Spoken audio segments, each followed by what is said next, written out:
Hey there, welcome to GSPN's ongoing Milwaukee Bucks off-season coverage presented by Prize Picks. I am one of your hosts, Ty Windisch, here on the 4th of July. Happy-ish Independence Day. It's the day that the Caesar salad was invented. I did see that. That's pretty exciting. That we have 100 years. 100 years of the Caesar salad. Not Rohan that I Katti eat and Adam McGee joining Caesar us. salads, but There's some made without anchovies, right? There are. They don't have anchovies here. I love the Caesar salad. oh really?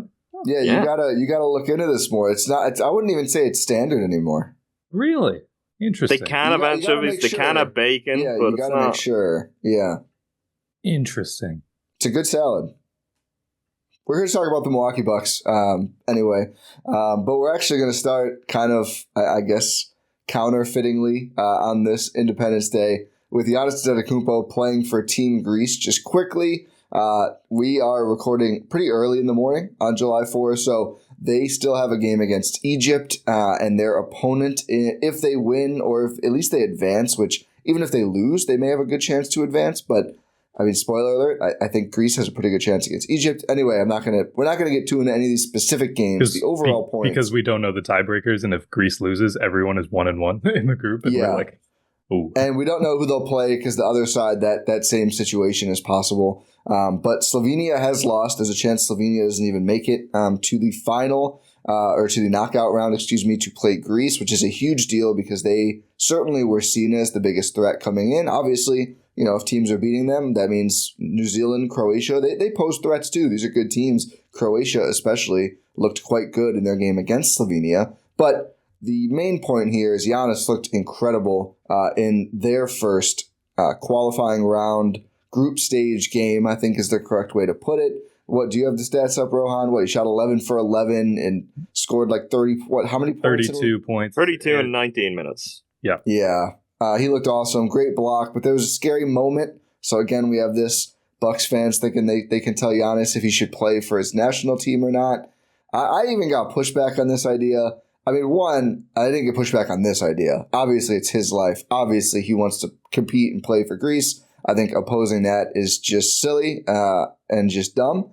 And two, I mean, we've seen guys get hurt in random offseason workouts before. I think Klay Thompson comes to mind.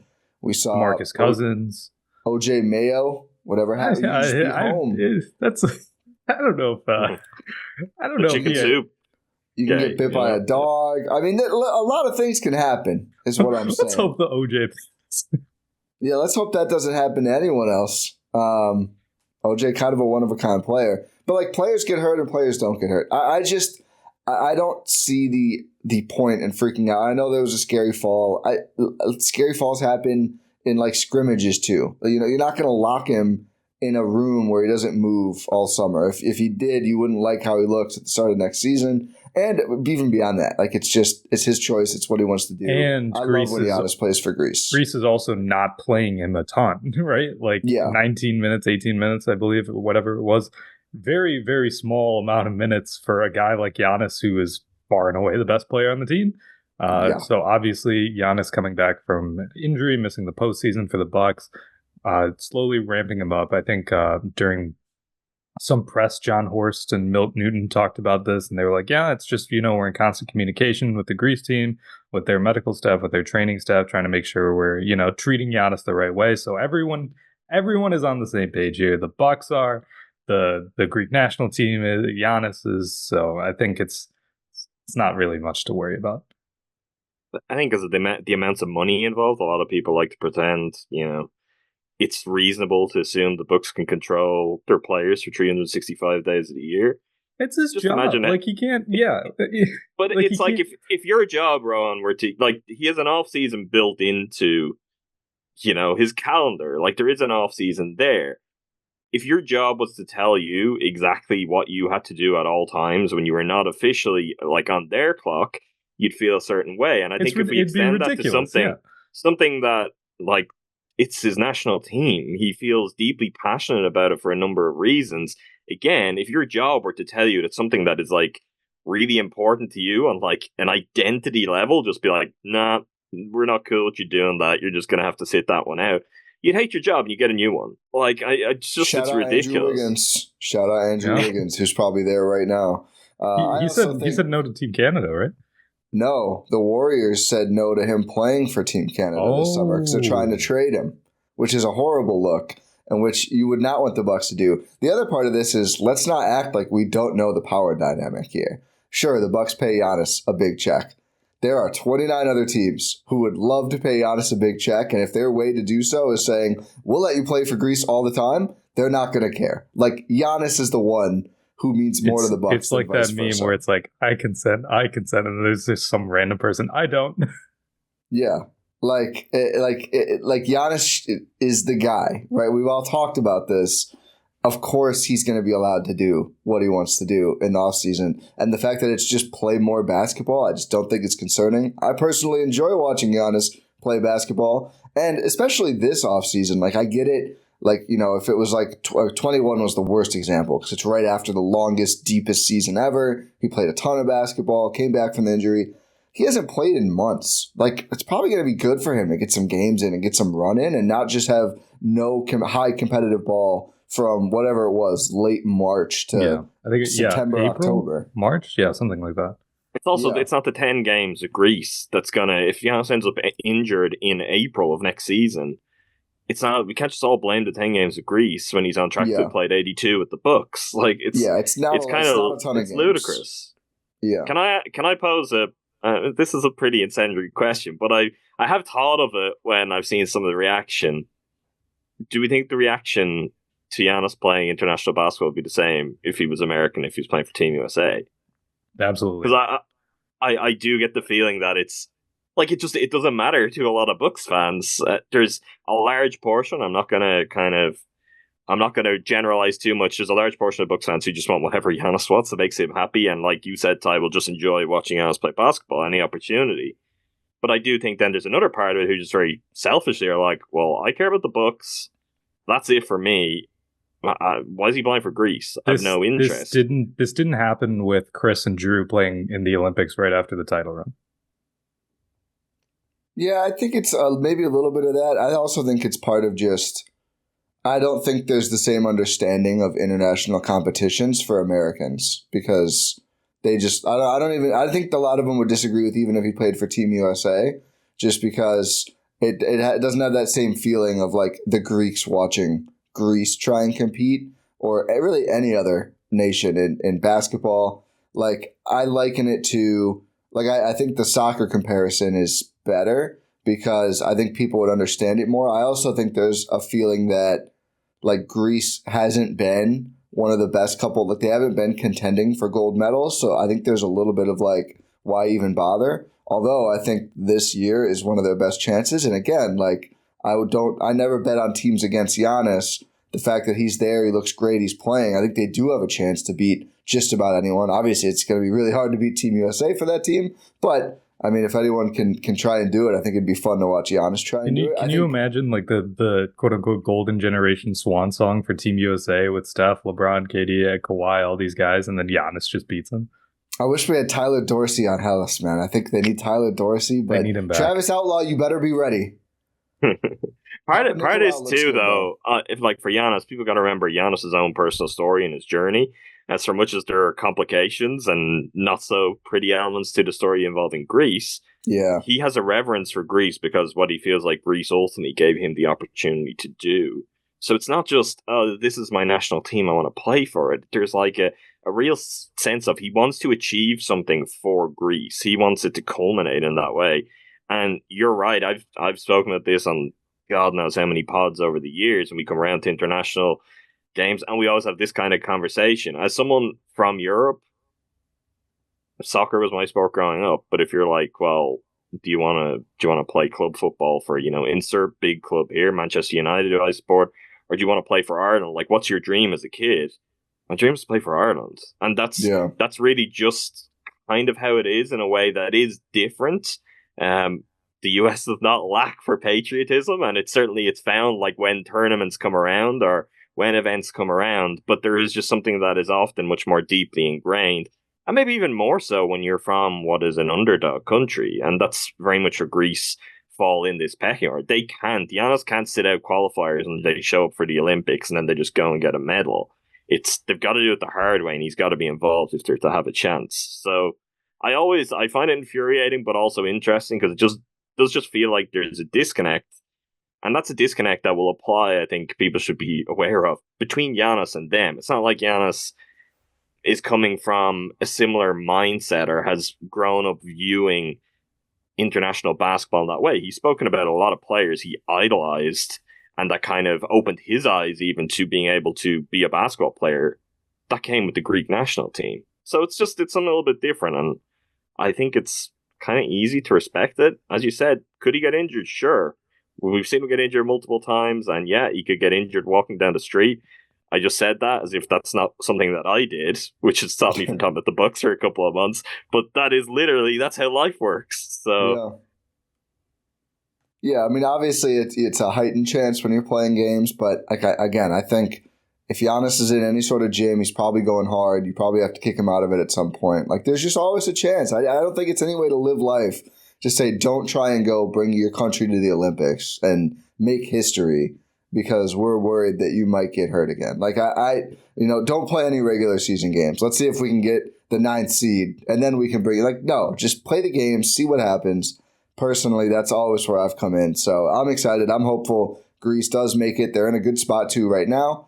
And, we're kind of come far away from this conversation because he hasn't gotten to play really in the last 2 playoffs and achieve the things we'd hoped. But I think Giannis somehow winning a gold medal with Greece was always like, if he's ever going to make an outside run at GOAT or even just top X conversations, I think that's a big part of it. That's a big part of what could be an incredible legacy for him. So I'll always root for him in Greece in the Olympics.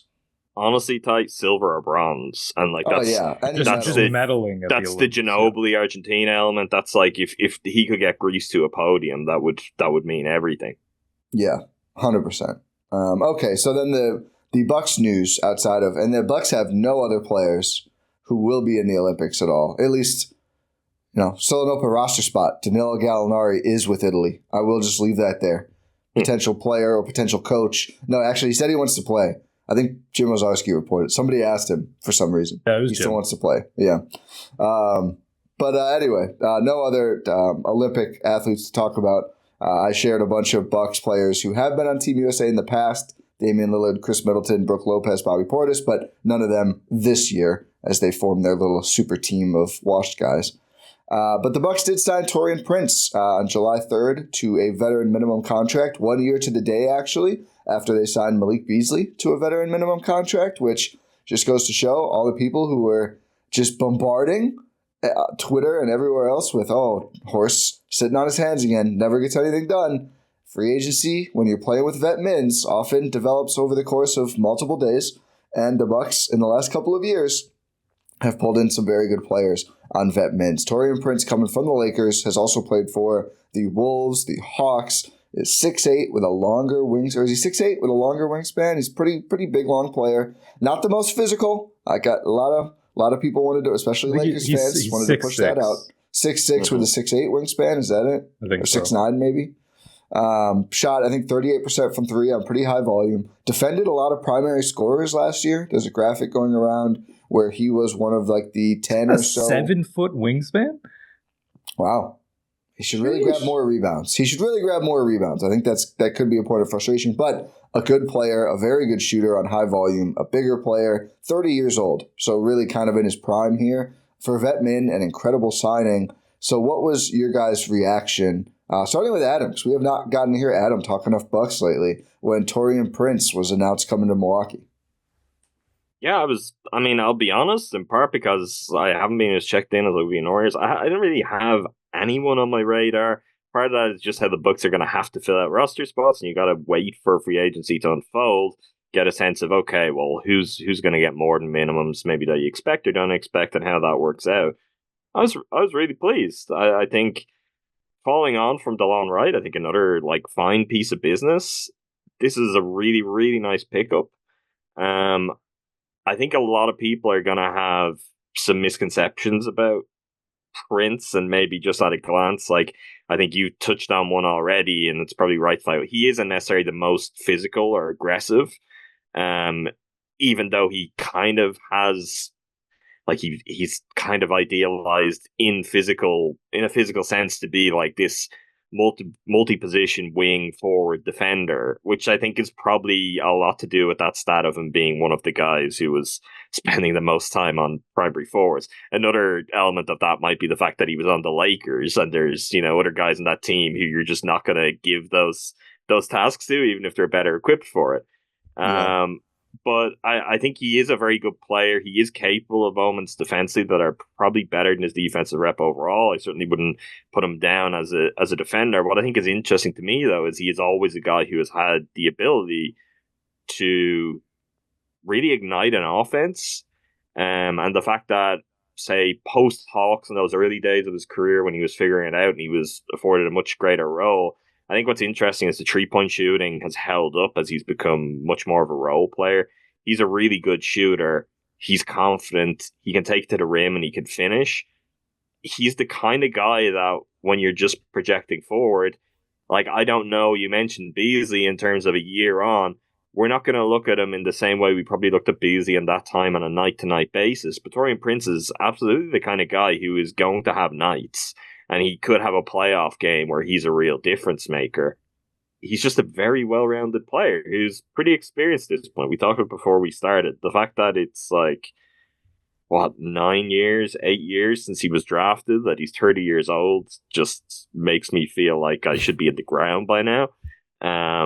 But he has built a nice career for himself. And I think he's a useful player of the kind the Bucks haven't really had in quite a while, in terms of, you know, scoring wing forward. Maybe an interesting player in terms of where he'll fit or what they'll do and how that might factor into if the Bucks do make any more moves. But I think you cannot go wrong with picking up someone like Taurean Prince at this price. And I think the thing with him and Delon Wright is these are slightly younger vet mins than some of what we've seen in recent years. And I think that's pretty important. You're getting experience, you're getting good players, but there might just be a little bit more juice left to be squeezed out here than some of the players who've been good players reputationally, have had good careers that the Bucks have picked up before, and maybe we've ended up a little bit underwhelmed. Hopefully we are done watching the prized free agent acquisitions crumble to dust in front of our very eyes. Shout out to DJ Augustine. Rohan, what are your Taurean Marvin Williams? Oh, man, that one was tough, dude. I wanted it so bad. He didn't have a single 3 left in the tank. No, he really didn't. Poor guy retired after the bubble. Yeah, well, you could see why. When I saw the news, I was like, yeah, this is awesome. The Bucks have an actual wing. Like, yeah. It's nice. Like, you have an actual versatile wing who can size up, can size down. Like you mentioned, Ty, like, can guard different types of heavy usage offensive players, can be a rebounding threat, can be a really good sound member of this Bucks front court. He can unlock those Giannis at the 5 lineups. They've been looking for that. They thought Boss Man was him. He was not him. Absolutely not. Thankfully, we don't have to watch Boss Man anymore, because that's I saw somebody yesterday when this was shared. Probably means Jay Crowder won't be back. I think we've known that for a long time now. I don't know if he's going to be back in league after the way he played post-injury last season. I think some team gives him a shot, but we'll see. I think we're running out of time. It's probably Miami. He did. That would be so funny, dude. I would crack if we basically swapped Delon Wright for Jay Crowder. I will never stop laughing. He is very Heat culture. I don't know if he can actually deliver on anything they want. That doesn't matter for them anymore. Talk Heat culture. That's not a problem. They got Alec Burks in free agency. Like, yeah, that's what's going on. Hey, brought back Kevin Love for $4 million a year. Speaking of old players in free agency, anytime you have to give an end of the bench guy $4 million a year, you got to do it. Yeah, and he starts for them sometimes. So, be careful. Yeah, that's fair. I think, but Taurean Prince, I thought it was a great signing. Reunites with his favorite coach in Darvin Ham. Jordan Chesky's been all over this. That was probably a big part of him picking Milwaukee. Oh, definitely was. Darvin, of course, loved him in Lakers, to the chagrin of many Lakers fans. Everything is to the chagrin of many Lakers fans because their team isn't good enough. Yeah, that's true. That is true. But yeah, Darvin was a guy who really, really believed in Taurean Prince, played him a lot. I mean, this is a guy who played 78 out of 82 for the Lakers, started almost 50. What did he start? 49 games for them. Darvin knows how to play him, knows what he's good at, what he's not good at. So being the lead assistant on this Bucks team is probably something that swayed Taurean Prince. You're absolutely right to signing with the Bucks. I think Taurean Prince slots in right away as a major rotation player. Like, I don't think that's really a question. And that's not something you can necessarily... That's the thing. But we'll talk about that a little later. Yeah. That's not something you could really expect from all these the veteran minimum signings that the Bucks are used to doing. I mean, here's the thing. They would try to play the major rotation minutes. It wouldn't end up going very well. I mean, Malik Beasley is probably the best of that bunch, who was a prolific starting two guard until, the game started to matter. But you just was never a good fit though post. We knew it. We knew it. Yeah. But yeah, we'll see. I thought it was a great signing. Getting him along with Delon Wright, you're just shoring up on defenders. You're fixing a weakness that your team had and getting versatile defenders. I think it's a home run, especially for a vet min. You can't do much better. I said it correctly this time. Yeah, you did. You can't do much worse yesterday, last pod, which was not what you meant. Yeah, I think the key for me is these guys are not necessarily defensive stoppers, but it kind of feels like the idea I talked about with Dallas of like get bigger guys for their position who are useful two-way players. And that's the thing with both of these guys. And this is why Josh Okogie is still out there, or even like a Ryan Dunn in the draft. And I want to talk a little bit about how this changes the perception of draft night. I don't think the Bucks wanted to go get just the one-way players either direction anymore. Like obviously Beasley's one example last year, and that didn't work because they made the shift to Dame. But I don't think Horst in the front office wanted to overcorrect and say, all right, we'll bring in guys who can only defend and can't do anything offensive because we can afford them, right? We can't get elite two-way players, like elite two-way players, obviously, because they're like $40 million a year. So we'll go get Josh Okogie, and we'll just throw him out there to defend. I think I like Prince and Wright because Wright maybe is regarded as a pretty dang good defender, the king of deflections. But these guys, they have roles offensively too. And I just think these are guys who, they may have good series, they may have bad series. These are not guys who will be like schematically played off the floor. These are playoff players. There's always something for both of them to do on both ends of the floor.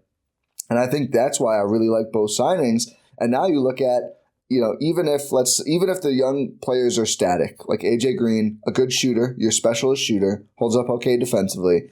Andre Jackson Jr., the energy guy, defends, rebounds, that kind of stuff. Between those two, these two new vets, and all the veterans they bring back from the last team, that's 10, right? Like, you don't want to count Pat Connaughton, sure, that's 9. And, I think we'll see with Pat. If he's still around, he may still be.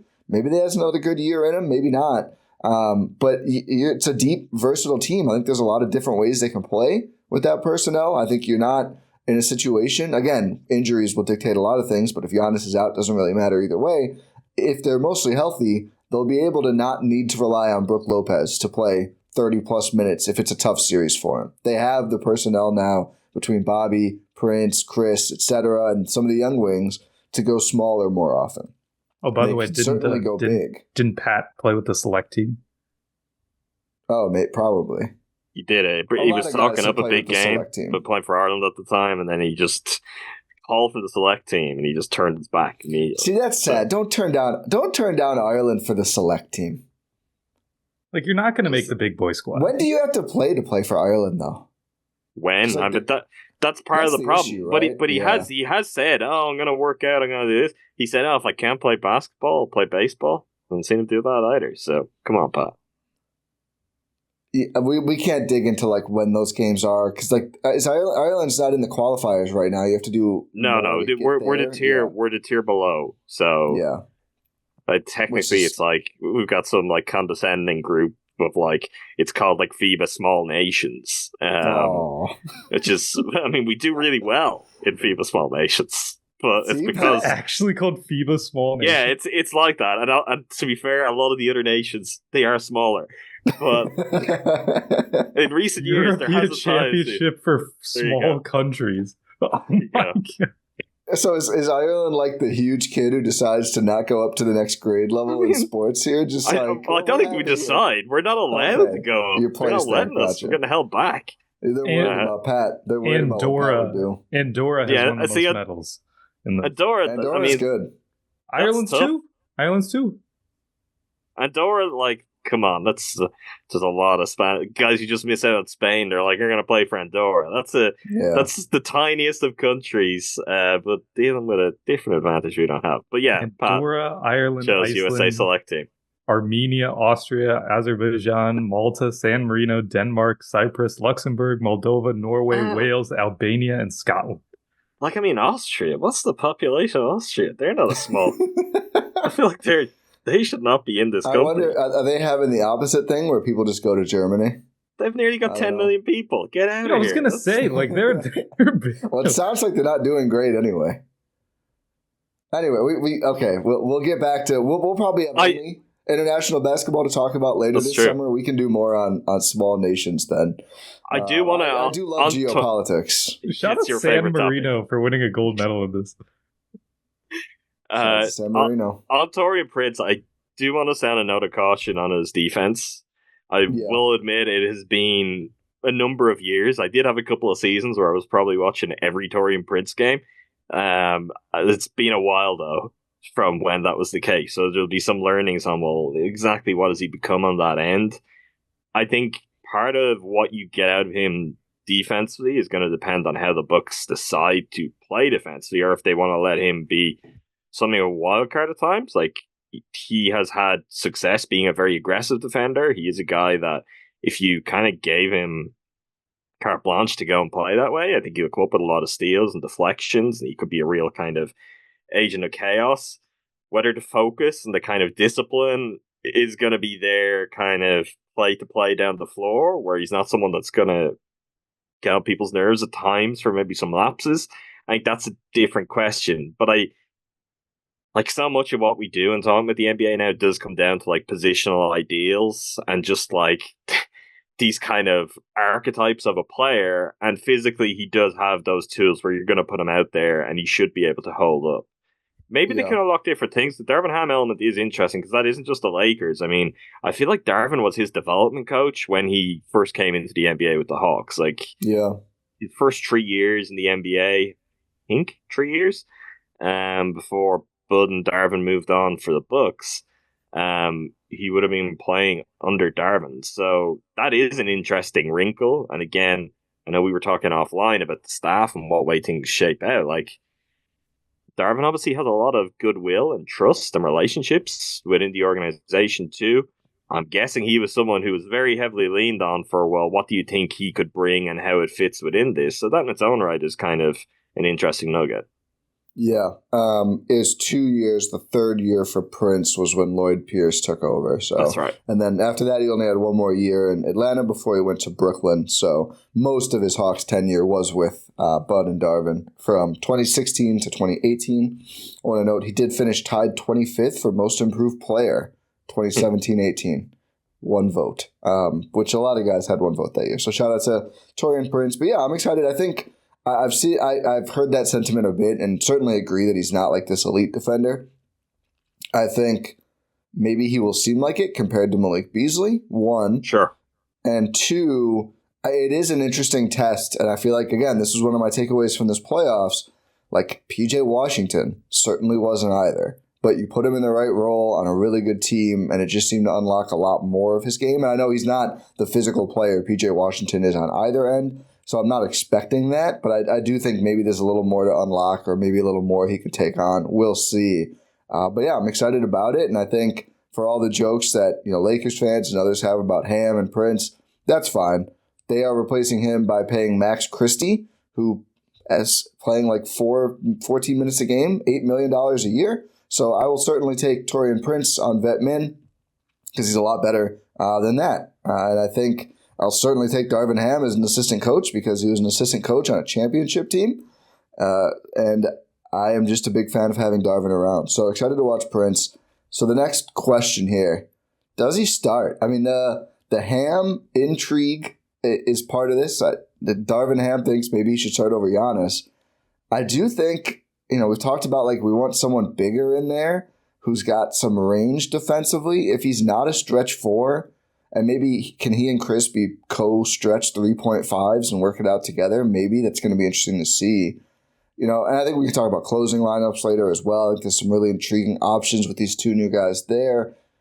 I think Prince does make a bit of sense as he keeps the spacing intact, which is the concern with Andre Jackson Jr., who, of course, as I've shared on the pod before, looked great in the playoffs when Giannis didn't play. The Bucks lost the Ajax and Giannis minutes last year, so that's still a little bit of a concern.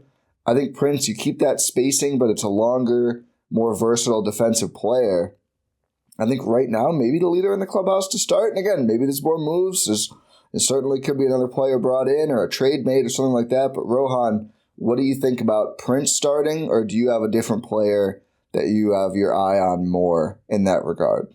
I could definitely see Taurean Prince starting for this team, especially considering if the Bucks want to just go all length, be a versatile defensive team, try to hide Dame as the smallest guy as much as possible. I could definitely see it. If you have Chris slide up a little bit or something like that, you do a Dame, Chris, Prince, Giannis, Brook lineup. I could definitely see that working.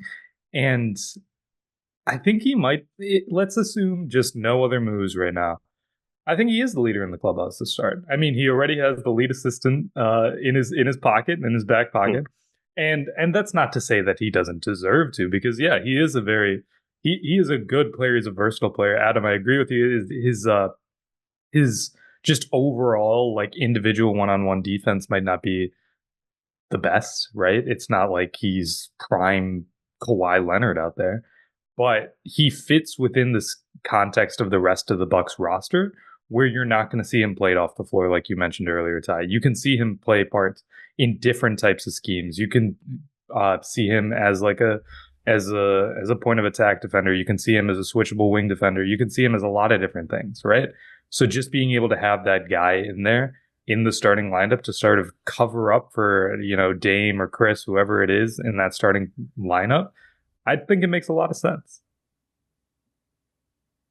I don't want to bring Bossman back into this space, seeing as he should be gone for good, but I will for a moment. I think one of the things that probably a lot of Bucks fans were guilty, just in the sense of being optimistic about it, maybe the Bucks were too, in not just going to get up once, but go back for seconds, was the idea of what Jay Crowder once was, which the truth was he had long kind of evolved as a player, and I think maybe most importantly, had started to view himself as a slightly different player and maybe get slightly higher opinion of himself. I think some of what Prince could look like is, say, the version of the Crowder who we saw in the finals when he played for the Suns. Yeah. And I think if that's kind of how the Bucks are going to view this of, okay, well, imagine if that Crowder guy we had on the roster the last 2 years, if he was actually healthy and still productive, would that have helped us? And I think on that front we could say yes. I think that's kind of along the lines of what we could see from Taurean Prince. Someone who, the defensive value is in the versatility. It's in 2 through 4. And physically, athletically, he's going to be comfortable enough that you can build a really strong defensive lineup around him, and possibly he benefits from that, because if he has to take moments on a shooting guard, well, he's going to be able to do that. He'll be able to keep up well enough. He'll have some advantages with his size. That will work. And if you've got 4 other good defenders around him, it'll work really well. I don't know if he should start. At the moment, I would say he probably is the leader in the clubhouse. I'm still spacing concerns and all. I would be, at this moment in time, leaning towards wanting Ajax to start next year. I feel like you will get a lot out of Delon Wright and Taurean Prince, and they will play a lot of minutes. And I feel like, as the Bucks have been a perennial contender, this is the kind of conversation we have every year, where starting is just, it's a designation as much as anything. Those 2 guys will probably be in the top 6 to 7 minutes per game, minutes played over the season for the Bucks over the year. But I think committing to mixing it up and buying into what we saw from Ajax and also hoping that we're going to see an off season of growth. We're going to see lessons learned, and he comes back an even better player. I think that's the direction the Bucks have got to go. I think otherwise they're setting themselves up for some of the same failings over and over again. And I'm not going to reopen draft conversations that have been had in the past week. And honestly, on both guys, I'm still at a place where I need to learn more. I need to see them in summer league and get a feel for what exactly they're about. But I do think with that type of picks and with those profile picks, the Bucks they have a type. The non-conventional path is one part of it. And I think we're seeing wildly varying results on the readiness of those kind of guys anyway. And that's without taking in kind of age and, physical attributes, which are factors here too.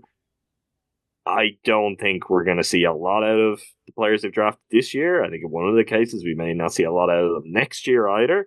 There could be a long play there that really pays out in a big way, but is it going to help the Bucks to get back on track and be a real contender next year or win a championship? No, I don't think so. And as a result, I think you've got to bet on Ajax, and he's got to be good. You've got to bet on AJ Green, he's got to be good. I think you got to bet on MarJon Beauchamp, and he's got to be good. And that last Chris part, Livingston, maybe. Of course, said he's been working his ass off. Tyler Smith, baby. 82 Utah games. Here's the thing about Tyler Smith. Actually, he's the leader in the clubhouse here and there. What? No, I'm kidding. So? No, I'm kidding. God. I think he might. I was like, I'm not that disconnected. No, Adam, I'm disappointed that you think I was being serious. He right now he would be like the emergency big, and I think that's actually a fun role for a player like that. Like they may also have an emergency that an emergency big is needed for. Well, I think if there's a true emergency, you got to go add someone, right? Like I don't think. Well, I mean, give him a shot, I guess. But all right, Giannis is gonna miss a game, right? Back to back, rest, whatever. Let's plug him in for 10 minutes and just see what happens. Athletic, shooting, big man. Let's just see. I think that's kind of fun. AJ Johnson, I don't think will play at all year one, which I think is partial of the reason there is. I mean, they have Chris on the wing. They've drafted 4 other wing players in the 2-3 years before, and now they add Taurean Prince and Delon Wright. I think nobody they drafted at 23 was probably going to crack this rotation at this point. Because as I mentioned, whether you want to count Pat or not, we're going to 9 or 10. There still is a roster spot open. I mean, they could even add another player. I'm not going to expect another big. I mean, everyone is hushed tones about the idea of a Gary Trent Jr., which I don't even know if I love the fit necessarily. Obviously, if you can get him on vet min, you just do it. There's some sort of Dame connection there. I'm not expecting that. I'm giving this offseason an A+ if they get him on vet min too. Frankly, that's outrageous value. And that even further proves the point of they didn't expect anyone to play because maybe they had a good idea they'd be able to get some of these quality players on vet min, which I think makes the draft look a little better. I understand the frustration still with taking an AJ Johnson. But yeah, I think realistically the job won't be determined right now for the 5th starter. I think it's a 6-way competition in camp and in summer league, not a real true competition because the vets won't be there, but in camp and in preseason, it's Taurean Prince, Delon Wright. We'll throw his name in. Why not? Mm-hmm. I prefer him coming off the bench, but I think he fits. Ajax, MarJon. Doc talked about big time. We'll see. Is there the MarJon leap ever happening? AJ Green. I think throw the hat in the ring. Pat Connaughton still here. We've been talking. How many years have we been talking Pat Connaughton? Hey, if he comes in, lights the world on fire. I'm not closing it off. I don't expect it, but I'm not closing it off. They haven't started him on the years where I think he had earned the chance to be the starter. They did not start him, so I'd be very surprised at this point if he got the. He's in his prime. Well, that's very debatable. That's bad. Then it's. If this is prime Pat Connaughton, that's just a waste. I mean, who knows? Chris Livingston is due. Is he? No. Sorry, that sounded really dejected from you. I believe in CL. Well, I mean, again, let's see Summer League. Let's see camp. I mean, they asked Doc about are these guys going to play at all? And he's like, we'll see how good they look, basically. I don't expect them to, certainly. I do just want to add on the AJ Johnson discourse. He had a really good combine against other prospects who are not seeing his years away. And I do think the situation in Australia was very tough for him. I don't think he's going to be ready to contribute this year. I don't know if he's as far away as it seems just because he didn't make an impact in 8-minute stints in the NBL as an 18-year-old. I'd also, though, in response to the combine, like that's like I'm again, take this as somewhat unqualified, right? You could take everything I say as somewhat unqualified, honestly, but I think in particular is because I haven't been able to really dive in and watch as much as I'd like on him yet. My feeling is there is something very interesting there. Like, I get why you make this pick. This is the kind of pick he could be a complete bust who never factors, and we really all kind of forget who he was. He could also end up like borderline a star at some point. Now, my issue with that is that could be so far down the line that I don't know what it's for, what it's building for, what we're using it for. But let's put that aside. I think looking good in the combine, though, is very different. Very different. Even against good prospects who are going to be ready to go, then against grown men who are like night in, night out, year in, year out. And I think that's part of the problem there. Now, what interests me about both AJ Johnson and Tyler Smith, and let's bring MarJon back into this, is, again, the Bucks, more than other franchises, are committing to players who are not going traditional routes, not having like really clear-cut, cemented roles on high-profile teams overseas or going to college. And with MarJon, I'm sure internally they feel like some things have gone well in what they've done to develop him and some things have gone poorly, and where maybe they could speed up that process or what was lacking that they didn't quite realize until later. Maybe that's one thing, one cause for optimism, is they may have learned some lessons with MarJon having a not entirely dissimilar route to the NBA. And also, I mean, can't remember what exactly MarJon weighed when he was drafted. I don't think he was quite as light as AJ Johnson. No. But a guy who was, again, like railed in, and part of all of our reaction when he was drafted is like, this guy can't possibly play. Turns out they played him a bit. Like, I mean, he did show, okay, he could do some things. There was enough there. It hasn't all worked out seamlessly since. But maybe they've learned something there. And that's where Summer League is not going to decide who starts, but it's going to determine a pecking order for camp and for preseason of like, who are the leading contenders? Who's next up and with a chance that if they go and impress again? Like, MarJon is a guy who, I don't know, should he be doing like the Rashad Vaughn thing of lighting up Summer League? I know, I don't want to bring that name into it.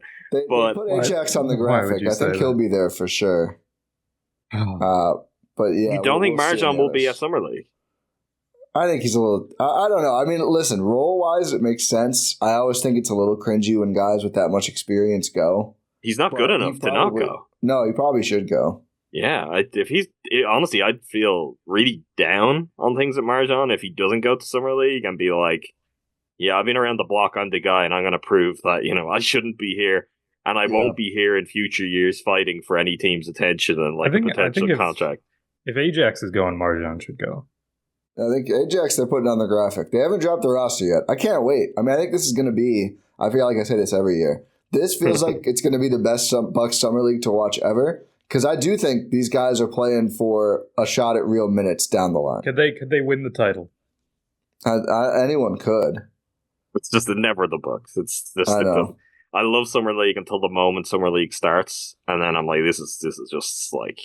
This is so unwatchable. Hey, I don't think we have to watch one of Adrian Griffin's kids play over the actual prospects this year, so that'll help.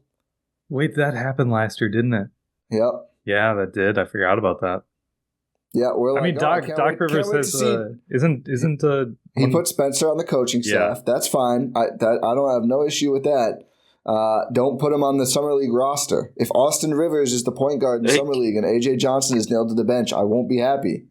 Think Spencer's going to coach Summer League? No, the coach has been announced. They said Pete Dominguez. Yeah. Oh, okay. I think is Doc's player development guy.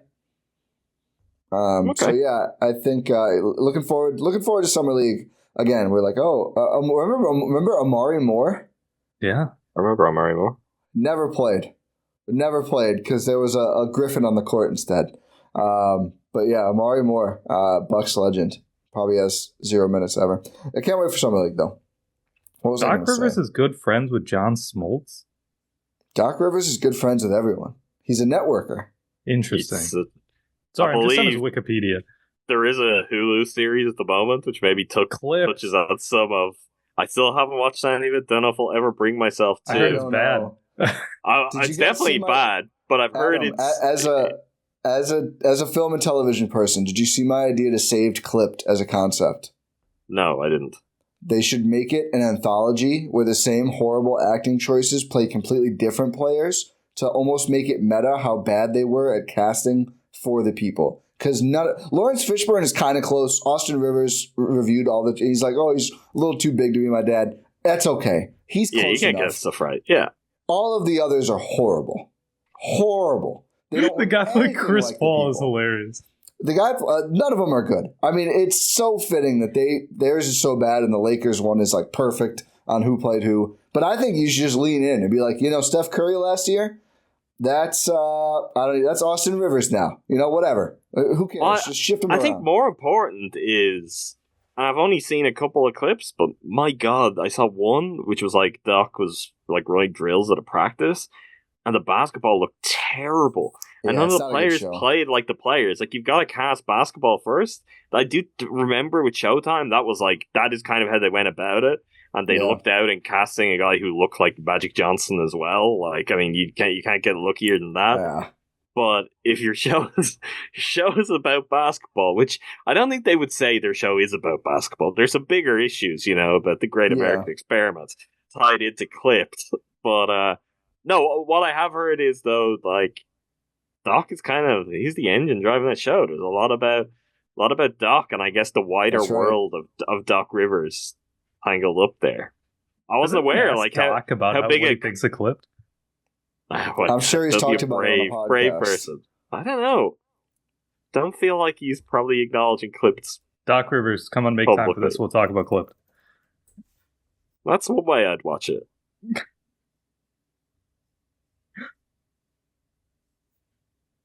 What were we talking about? Taurean Prince. Oh yeah. Sorry. We were talking about starter. Ty, who do you? Oh yeah.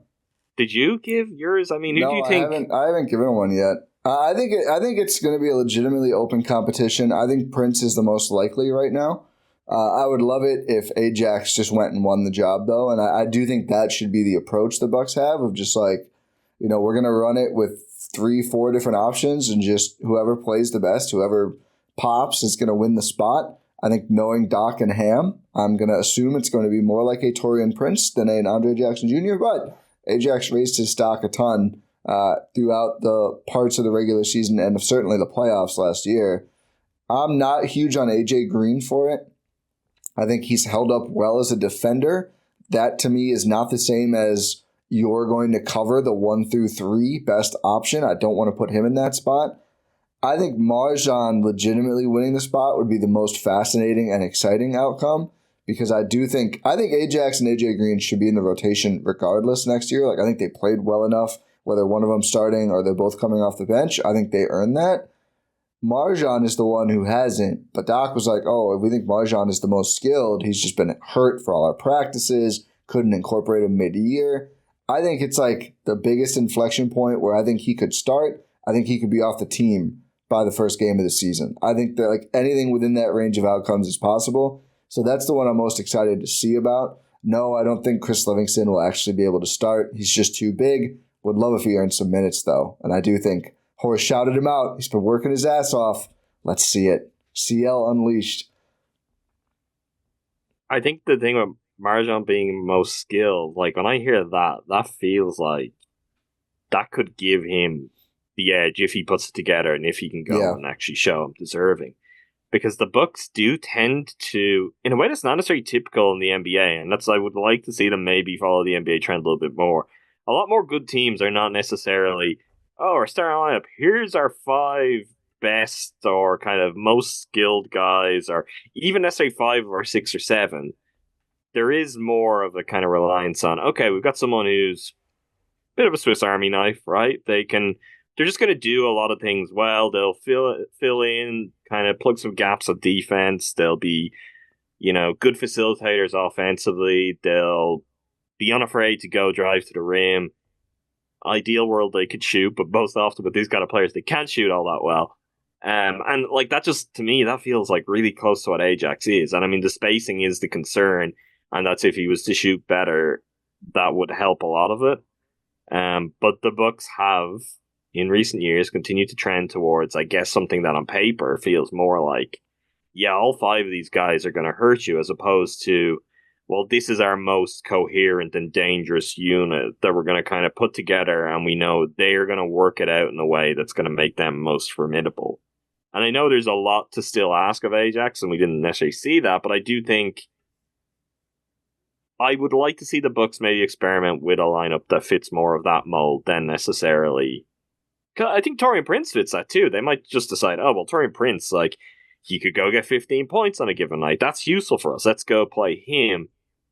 Don't know if it's going to give you your best balance, though. And it might make you a better team in October, but I don't know if it makes you kind of as well versed and versatile and is kind of well built to adapt to playoff challenges as if you had something where you've kind of built a nice coherent starting 5 and then your break glass in case of emergency, your wild card is, well, Taurean Prince is going to come in here and you've got more offense to worry about.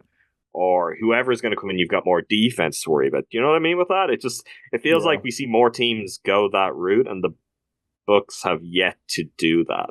It's always a kind of very logical, here is the 5th starter, and you go, yeah, well, I guess, I mean, we can expect him to do this. And more often than not, I think it's leaning to offense. Maybe they'll overreact to that post Beasley, and they will go a different way. We'll see. Yeah, I think it's all those players were all in like the Drew Bledsoe era too, so it is just a new team to fit together, as we talked about. By the way, Chris Livingston is as big as Taurean Prince die. Yeah. No, you said he's too big for the starting 5. I think he's probably heavier than Taurean Prince. I think he's heavier and would play bigger. It's listed at 2 pounds. But also, Chris Livingston, by the way, played for Team USA for the 2019 FIBA U16 Americas Championship and won MVP. There's something there. That's all I'm saying. That's all. Get him in the lab with Taurean. Let's get this shot worked out.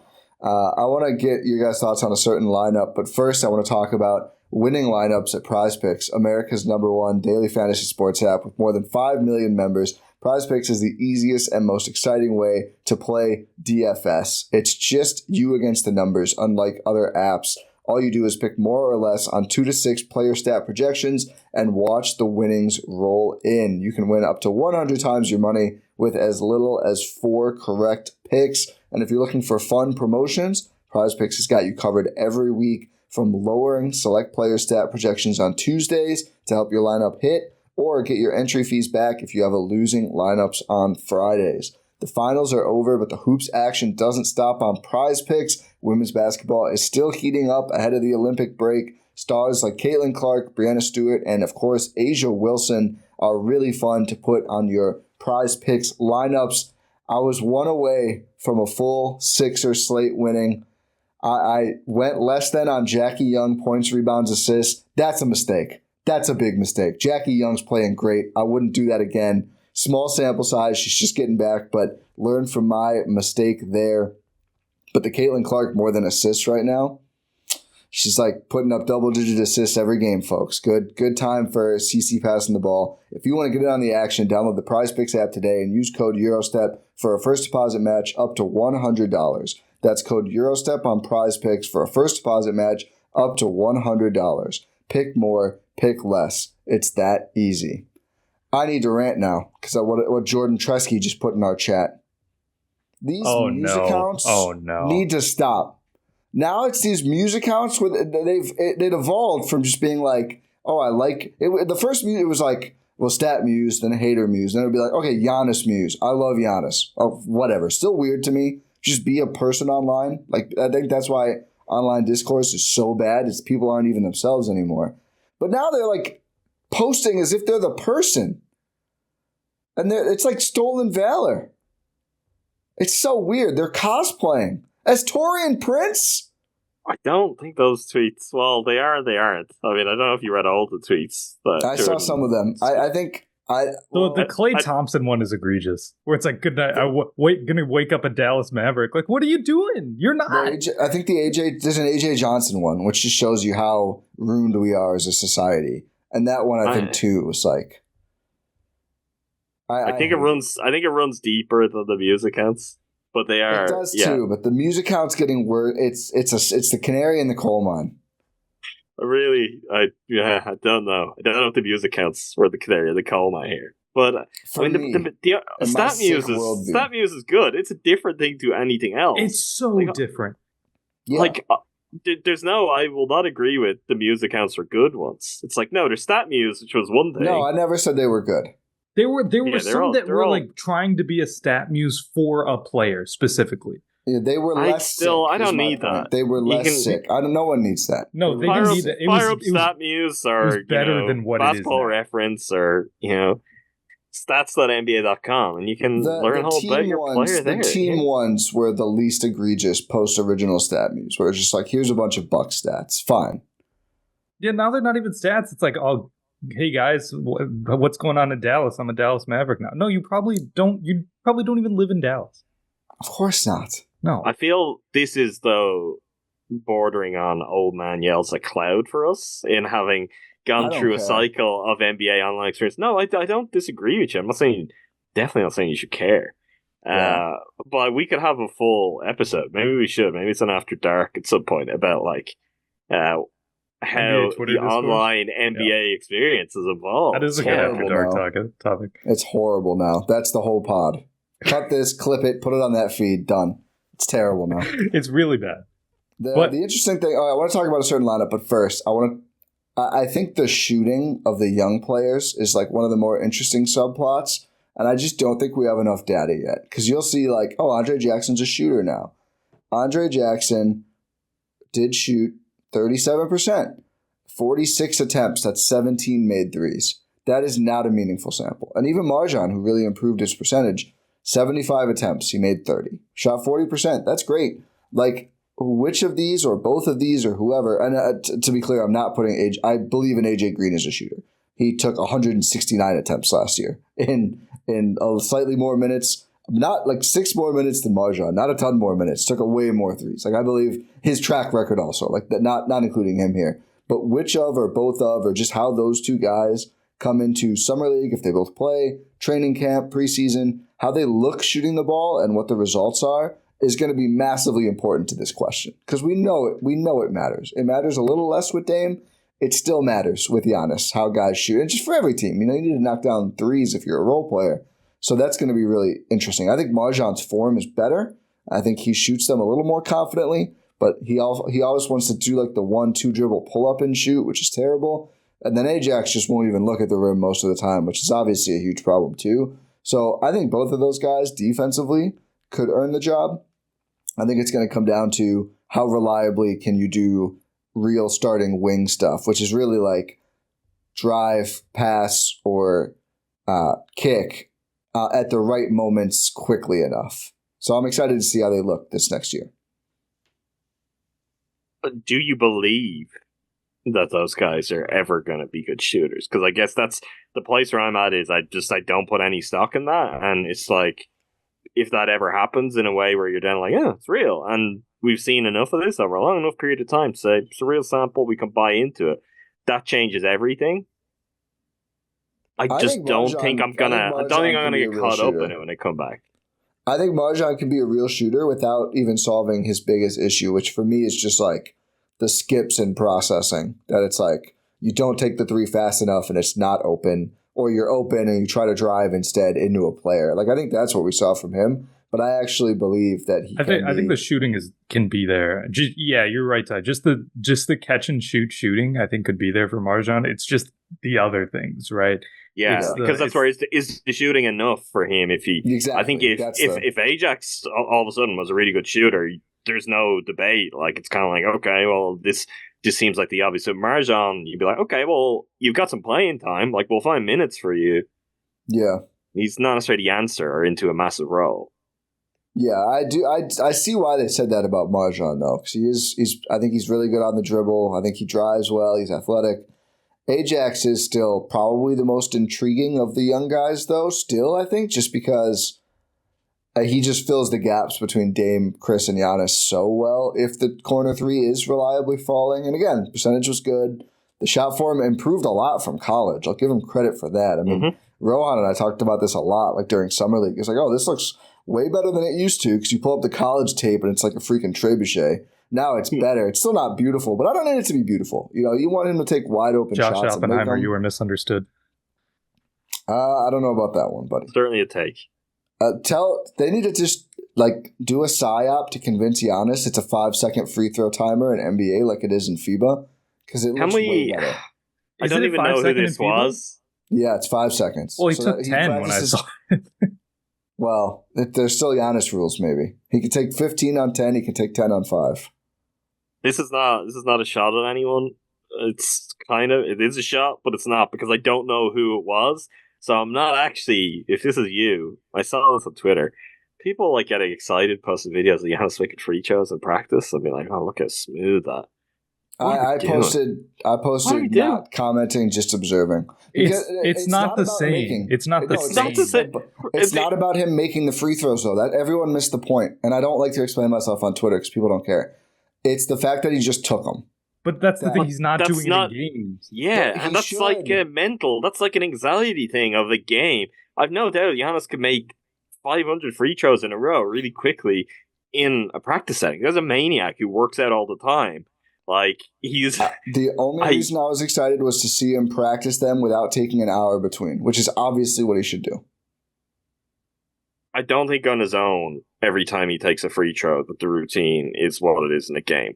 Which is as much as you might want to rehearse it. Routine. I just don't think he would view that as a productive way to manage his time. It would take way too long in practice. And I'm hoping that he then translates this to, maybe it's not productive that I do this whole thing every single free throw. Yeah, but also, why is he practicing what he's not doing in games? It doesn't make any sense. But it's like we're psychoanalyzing Giannis from afar here. Like, the obvious reason for someone to take that long is they're just like they're really trying to lock in. I'm going to get my breathing right. This is really, I got to focus. I'm trying to make this is important that I make my free throws, as opposed to the ball's thrown to you and you're just like, yeah, I'm going to shoot that.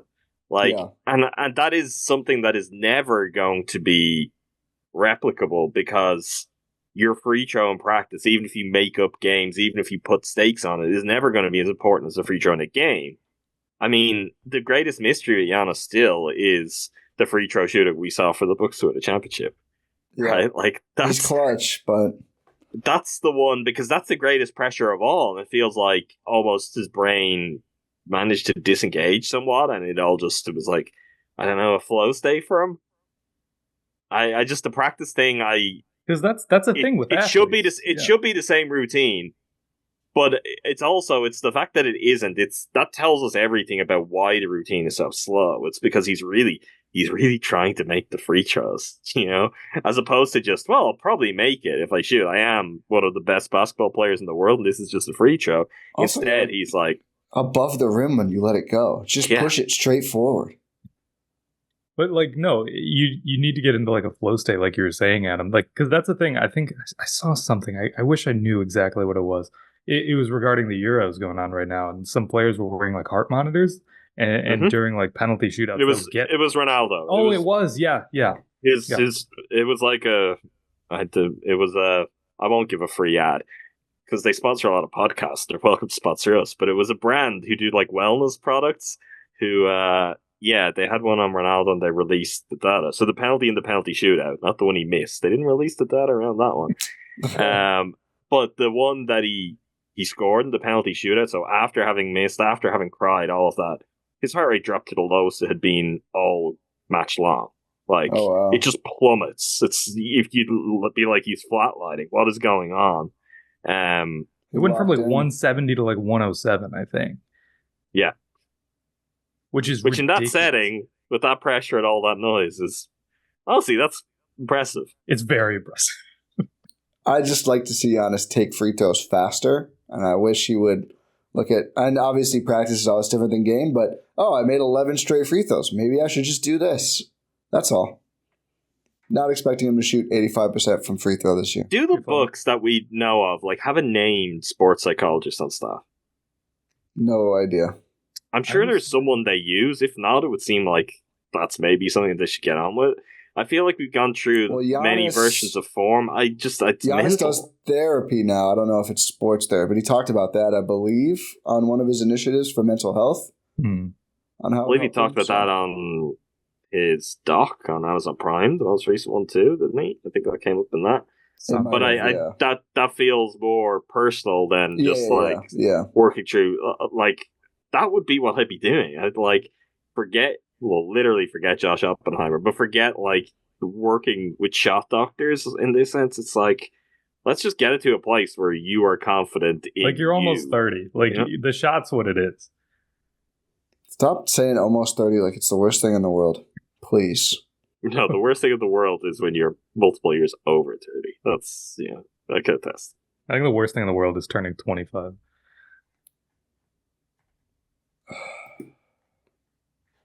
Anyway. We joke about it all the time. We joke about how young you are. That one pissed me off. If you asked me before that, what age you are now, are you saying are you 24 now? Yeah, I got 24 days until I'm 25.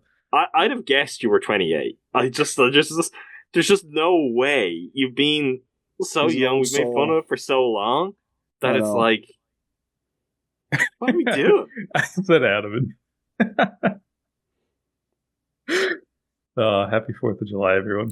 Do you guys think there's another move coming? I do. I do think there's another move coming. What do you think is coming? I think it's a trade. I think it's a trade, and you're probably dumping Pat. Oh.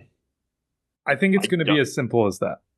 I think it's going to be you attach some second-round picks to Pat to a guy in cap space. Going to stop you. There is one available to trade, so you're not attaching you attach a second-round pick to Pat, to the Pistons.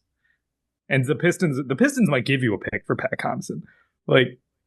Just to make sure. Why be that motivated? So what's your next step of that sequence of events? I think the important thing there, not to speak for Rohan, is that would get you under the second apron. Okay, Pat would. Even if that doesn't open up flexibility this year.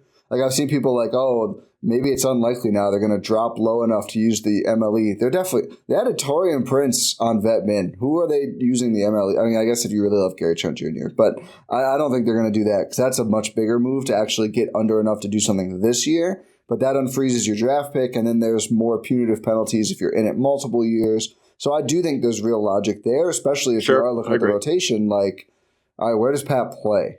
I threw him in the conversation for starting 2.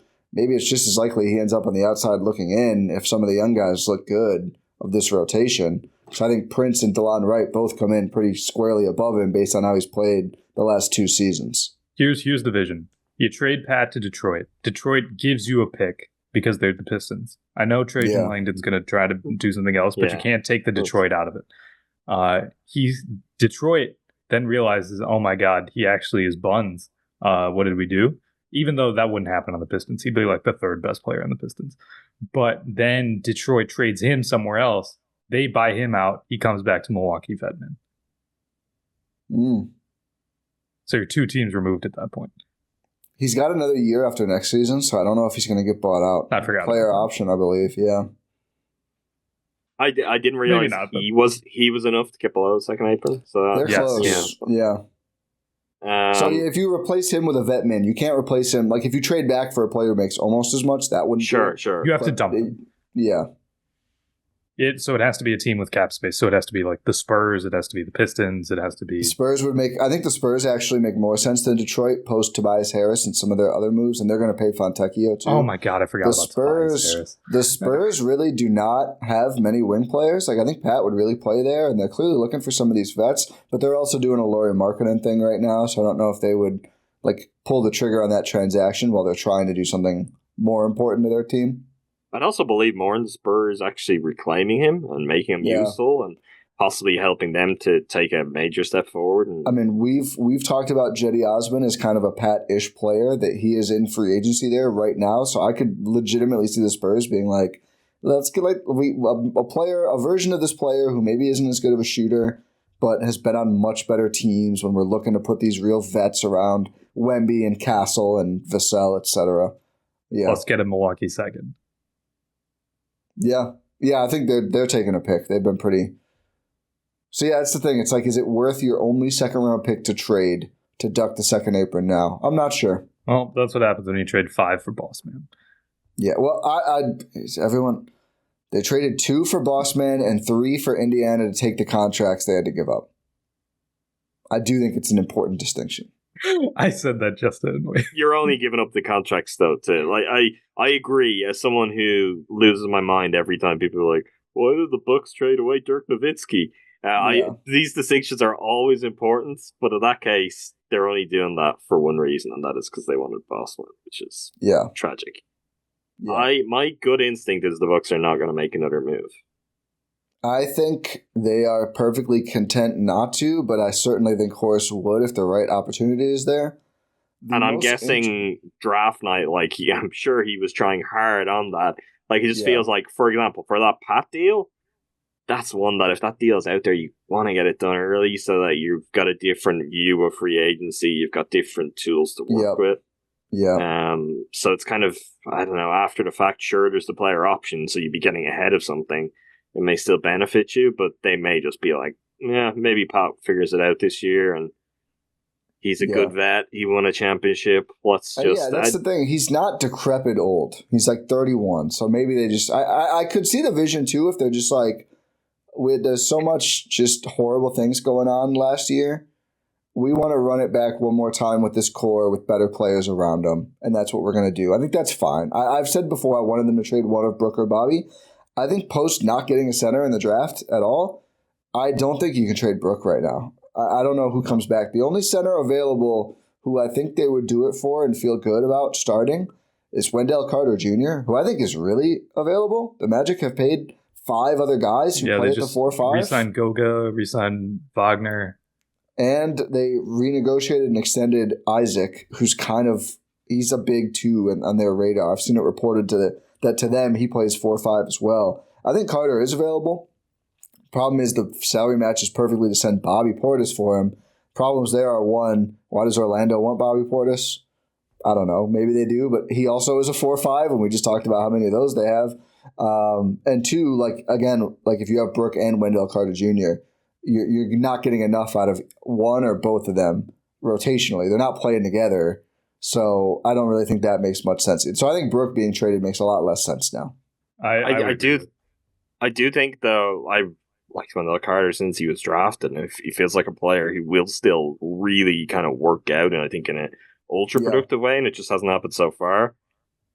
If you were able to make that trade, and it does seem very unlikely, I would trade Bobby for Wendell, and I would understand that it's just challenges this season in the Brook Wendell of it all, but I think that might be your way where you can bridge the gap, and like we've kind of, I guess, would have liked if Brook could have passed on what he knew to someone else who also offered something different a long time ago, and the next Buck center had just emerged naturally, I mean, then Brook kind of rides off into the sunset, and it's all got a very different feel to it.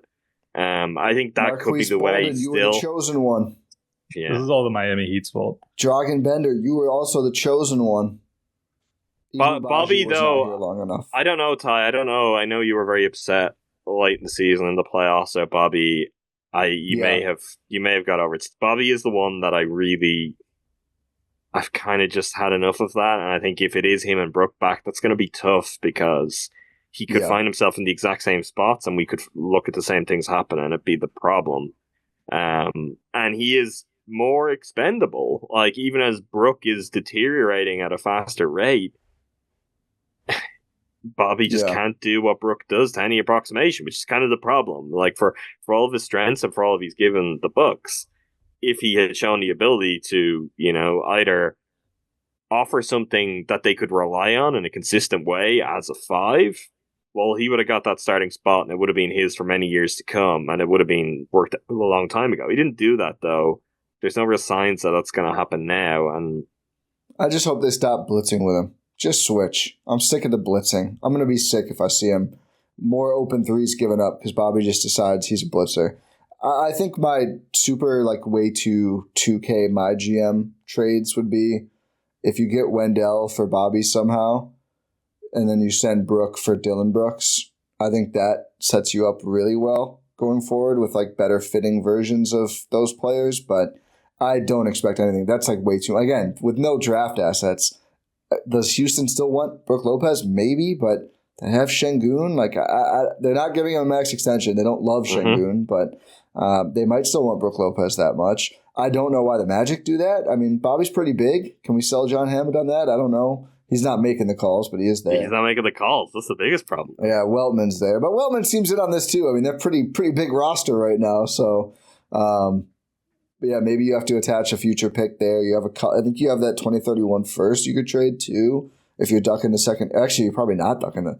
Maybe you send Pat out. It's like it's a little too KE, and they have talked about they want very much so.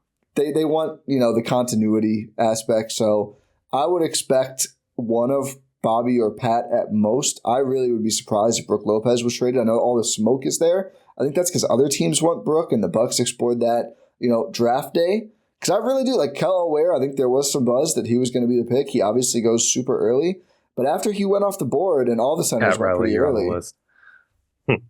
That's fine. All the centers went off the board pretty early. The Bucks, it's like, okay, why would we trade Brook now?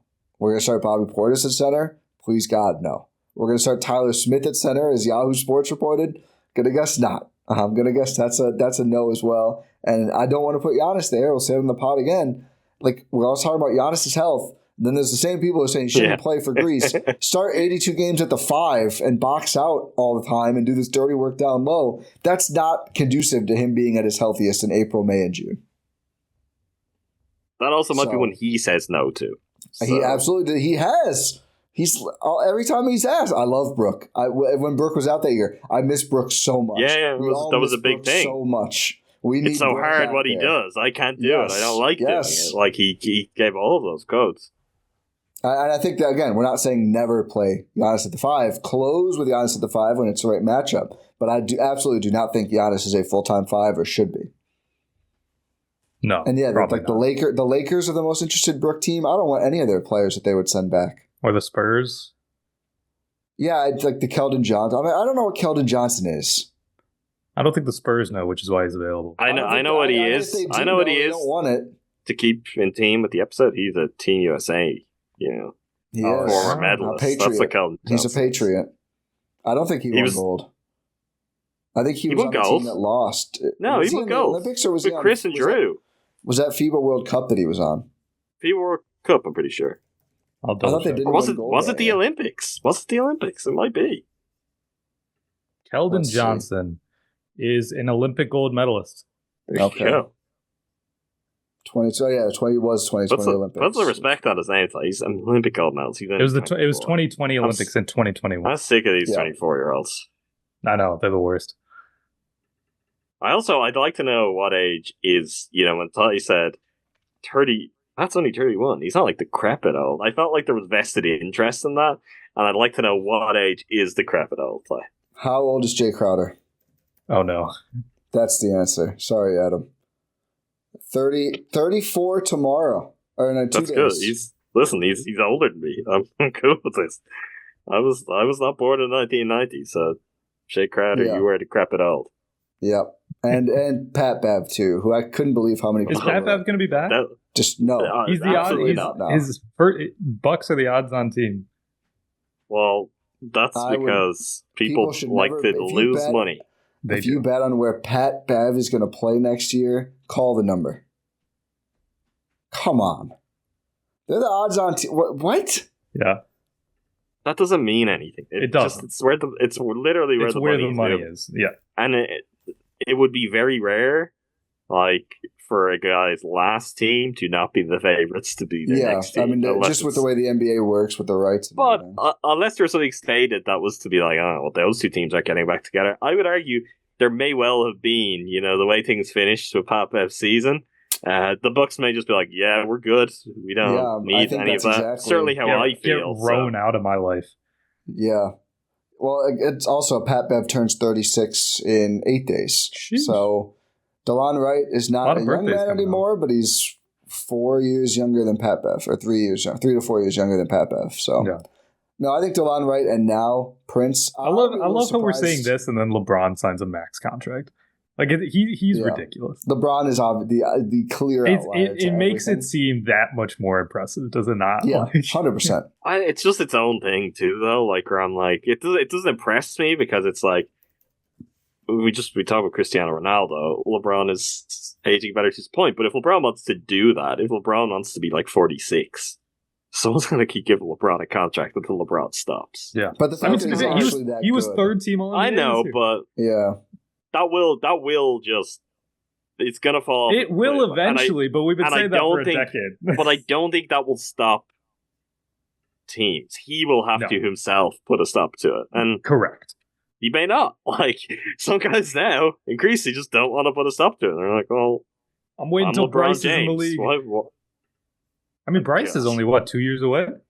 Is Bryce as serious of a player though? I think Bryce might be better. Oh boy, how much does that say? It's gonna be a long couple of years for Brownie, man.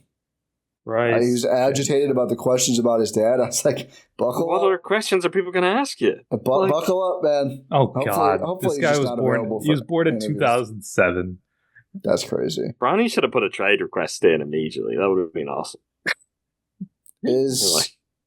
How many drafts are we going to get to around LeBron where he's the only active player left?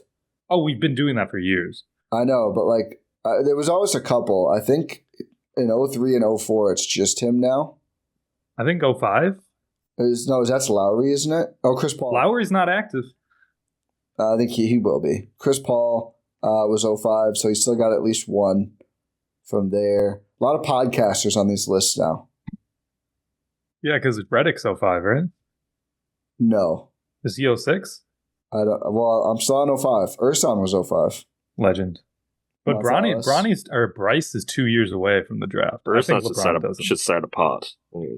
That's what it's just him. It's him hooping in Mequon. Staying out of public light a little bit here.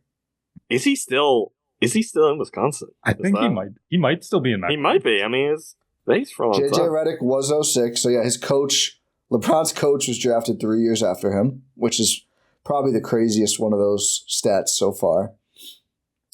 Potentially two of his coaches. Rondo is also 06. Lowry is 06. What do you mean potentially two of his coaches? Rondo is being considered as an assistant coach for the Lakers. Yeah. Steve Novak that sounds terrible. Honestly. The JJ Redick, Rajon Rondo assistant. PJ Tucker is 06. So a couple players still technically. I mean, we got Kemba Walker as a player assistant for Charlotte now. That's Congrats to him on his retirement. And then 07, there's still quite a few. So we'll stop there. Who did Terry Stotts? Who is he joining? The Warriors? Yep, they got Stotts and they got. Or no, that's Lakers. Or no, yeah. Stotts is Warriors. Who did the Lakers? The Lakers wanted Terry Stotts for 3 years and they've gotten rejected. The Lakers got Scott Brooks. Yeah. Scott Brooks and Nate McMillan. Yes, two guys who have thrown hands on the court. Yeah, that's awesome. Which is very funny to me. Oh yeah, well, I guess we didn't talk. The Bucks finalized their coaching staff. They have a ton. Darvin Ham, Dave Yeager, Rex Kalamian, Joe Prunty, Pete Dominguez is another guy Doc brought over. Am I forgetting? Spencer Rivers. There's a couple more. Yeah, Spencer Rivers. Vin Baker. Oh yeah, Vin's still around. And there's one more guy, I think. That sounds right. But yeah, a lot of coaches. Patrick Mutombo left, which disappoints me, but I get it. As we talked about in our chat, it's already a ton of big name assistants. I am surprised Prunty's still here with all the new coaching staffs being started up. Like I thought maybe Charles Lee or someone would. I don't. Have we had really any assistants announced for Mike Budd yet? Not really. So the coaching staff, by the way, full is Doc, who's the head coach, Darvin Ham, Greg Buckner, Jason Love, Spencer Rivers, Buckner, Dave Yeager, Rex Kalamian, Pete Dominguez, Joe Prunty, Vin Baker.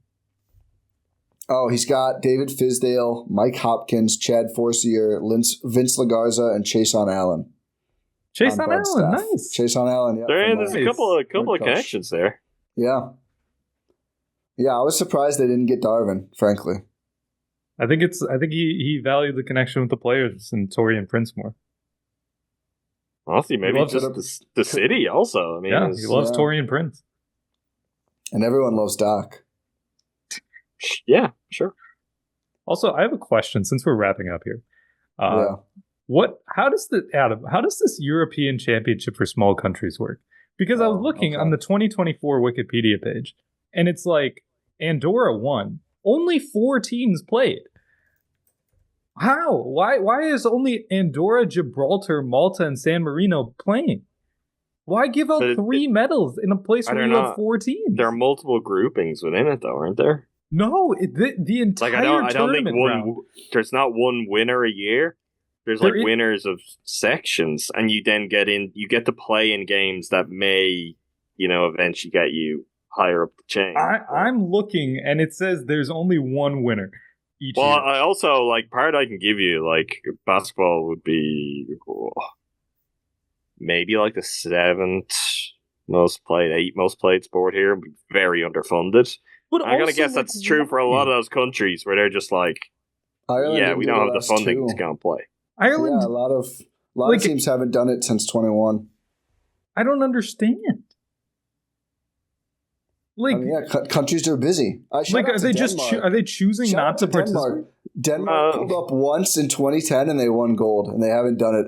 They were like, we're only going if we feel real good about the squad. There's probably some more elements to it as well, which I'll maybe say for off pod. Man. Reverse shout out to Gibraltar, which goes every year and has never medaled. Now you got to feel bad looking at Denmark and their efficiency. I think the system, though, disincentivizes too. Eurobasket should have, say you have for Euro 2024, it's on the moment in soccer. It's should have an open qualification system that's seeded so that those small countries, they might find themselves in a group with Greece. That's you know what? If you're going to upset a bigger team, you can qualify and go to the championship. I think it's not the most open and democratic and sporting of systems. So it's crazy to me. Also, Gibraltar came 4th out of 4 teams. They were the only team to not medal this year. Yeah, I know. They just sad. Show up. So I think there's other. Well, no, this doesn't directly conflict. Ireland's trying to qualify for the 2027 FIBA World Cup. But, also, it happens irregularly. There was one in 24, then 22, 21, 18, 16. I think 21 was probably pushed back because of COVID. It seems like it's every 2 years. But why was there a 21, I think in your head, though... I get it. You've got that. I got it. It took me a second, but I got it. I think in your head, the scale of this is probably still bigger. Bro, I should suit up for one of these countries then. Why not? Well, welcome. Gibraltar, do you want someone on the squad? Okay, so in February 2010, during the Irish financial crisis, they cut the squad from then till 2016. So that's why teams just don't go. Teams just don't have their team together every year. There's other our women's team have been a lot more active. Ended up in the news for reasons we won't get into on the pod. There's been, I believe, we tried to qualify for some 3x3 stuff and kind of that route. It would be underfunded enough that I think decisions would have to be made. And on occasions where higher profile players come along, well, they can get contracts, not necessarily at big teams in Europe, but then it becomes a schedule problem. The whole system is just not set up to help any of these smaller countries. This is so unfortunate. But I do think, that comes from the NBA at the top, and the NBA is in the sport. It is the only show in town. It dictates the schedule, and it's not really moving for a whole lot. And the trickle-down effect of that then gets followed by EuroLeague, and you get in a place where, it's not again, soccer is probably in Europe the closest comparison we could say, where you just be there's an international break mid-season. Play stopped. Guys are gone off for a week to play these games for their country. They'll do it again in a couple of months. If it worked like that, well, that's a scenario where your Pat Connaughtons would be I'm going to play for Ireland. Average 50 a game in these tournaments. Yeah, we wouldn't be in the tournaments for much longer. That's the point. And he's let us down. Pat, what are you doing? Also, this took place the 25th through the 30th of June. You could have been there. Pat came and did his clinics last year too. He did a little tour. Pat, what are you doing? So I don't want to. Well, look, he held up. I mean, I guess he made some kids happy, taught them some things about basketball. Maybe like 20 years from now, people will be writing articles about all the team. all the Pat Connaughton, basketball camp graduates who Pat, brought you Ireland weren't playing to a ton on the Bucks anyway. You could play for Ireland. I can't believe, like, if you have a chance to go be like the clear, like, dominating force on a team, and especially with them being in the small nations one, it's not like you're going up against the juggernaut teams and getting killed. They would have had a pretty good chance to win a lot of these games. Do I know anyone on this Andorra team? No, you won't know anyone on any of these teams. You won't even know the teams that these guys play for. Like, no, this is ridiculous. No, I don't know any of these teams. I don't know these players. Wow, they're small too. Ireland is. Oh my god, they played two guys. The gold medal winning team is two guys that are 5'10". Yeah, their tallest guy is 6'6". I know. Ireland is a taller guy, which explains why they do pretty well when some of these teams are just too small. Bro, like Gibraltar, let's talk. You got to stop trying to put yourself on why are you teams. trying to play for Gibraltar? Because they haven't. I'm offended. Because they haven't. Okay, I'll play for Ireland. Gibraltar is a 6'6" guy. Or 6'8" guy. I think the Irish players might be a little like taller than me. Yeah. Not all of them. You'd probably be like middle of the pack. I see you, I'm like, Rowan's tall. Okay, let's do this. I think you can hang. Let's do this. Pat, I will pass you the ball. I can throw a mean entry pass. What, you got to bring him with you? Yeah, Pat, I'm only going to Pat's gone. Keelan Cairns. Say that again? Keelan Cairn. I'm going to need to look that up because whatever you said is definitely wrong. He's 6'10", but he's their third stringer, so he must stop. Is it Killian? Is it like Killian Murphy? No, it's Keelan. Keelan? Keelan, okay. Keelan. Keee. Yeah, Keelan. And then go on. Cairn. Cairns. Keelan Cairns, okay. Yeah, so he actually nailed it. Yeah, but it was just like in a really, like, there was a lot of effort in it. There's no flow to it. It's just Keelan Cairns. I'm Midwestern. These aren't names for us. I can say Paul Dick. Keelan is not... I don't know. Most of them are from Ireland. There's a couple who is this good podcast content? I think people are like. I think we're in the off season. This is GSPN After Dark content. Shout out to like the 3 or 4 people from Ireland who I do know listen to our book spots. So hey, if you guys want me to suit up, just let me know. I'm not. We do. You just need to like make it happen instead of being like, oh, if Pat comes, I'll come. Yeah, you're doing the same thing Pat does. Rohan, how tall are you? Are you 6'2"? 6'2". You'd be one of the 4 or 5 smallest guys. So they're actually kind of big. That's what I'm saying. I don't know if I could play for Ireland. One of the 4 or 5 smallest. So that's like Rohan's going to be starting point guard. I mean, you are talking about the legendary Sean Flood spot there. So that's he's the captain. I'm a backup point guard. He plays for Dan Helder in the Netherlands. That's a club, not a person. He's just this guy who just plays basketball. Wrap it up, bro. Wrap it up.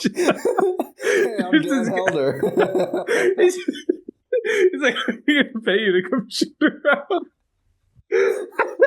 Talk about a country where you have to be tall. 6'2" is not going to cut it in the Netherlands. The Dan Helder Sons. If I win the lottery, you won't know, but there will be signs. Team Rohan Katti. Just a bunch of cool guys I got in the gym. I'm crying. I just can't do the full Mike Butt. I want to see these guys play 5-on-5. No, if you win the lottery, we're going to see the Rohan Katti Nepal highlights, and I can't wait. That's the team you first pledged. You've pledged yourself to play for 8 national teams. And no one said yes. I'm actually playing. I know people who work for Basketball Ireland, so yeah, he's the clearest. If you actually if you want to commit to this, if you like, do I have to be an Irish citizen? Yeah, probably, but we could probably make it work. And we need players too. We need players too. I forget. You said no to Team India because you think they're too big. Yeah, they're too big. Was that the origin of Nepal? Yeah. Yeah, it was Nepal. Rohan, our flags are, we share the same colors in our flags. Yeah. We share the same enemies. I'm sure we can work out citizenship for you. No, I think we could. I'd be proud to be an Irish citizen. All right, let's get it done. Let me make some calls. I love having to clarify that's a club net. Sorry, that's the fun. It's Den, not Dan. I misread it at first too. Playing for Dan Helder's team. No, I interpreted it as he just plays basketball for Dan. Like he just shows up and starts shooting hoops for him. Well, it sounds to me like a rec league team. Like, yeah, Dan Helder put a little team together. Oh, sorry to the one person who's listening to this in the Netherlands. Yeah. I don't know if we have any people listening. I don't think the Netherlands were offended by this. Oh my goodness. Well, unless they play for Dan Helder. Yeah, Dan Helder. We'll wrap this up. This is, if you like this type of content, subscribe at gspn.info, and we do fun stuff like this on GSPN After Dark. It's way more coherent than this. Don't worry. Usually 1,000 people at their games, so if one of the 1,000 Den Helder ticket holders is listening, I do apologize. It only started in 2016. They have a retired number. What? That's little high on yourself there. Number 5. Where did they retire it? In like the high school cafeteria? Well, they probably play in like a high school gym. Like, you guys, we need to broaden the horizon. What basketball looks like. This isn't right. They said this guy played for them in the early 2000s. Something's not adding up here. Maybe they rebranded or something. Yeah, the other team went bankrupt. A new team. Let's move on. You could do your research offline. Yeah. Thank you for the 5 people who are still here listening. But if you like our content, make sure to subscribe at gspn.info for a premium subscription, commercial-free pods, Substack writing, exclusive podcasts, all that fun stuff. But wherever you're listening or watching, make sure to subscribe, whether that's on your podcast platform of choice or watching on YouTube. Make sure you leave a 5-star rating and review on your podcast platform of choice. Tell your friends and family about the show. Pod Random, and we'll talk to you next time.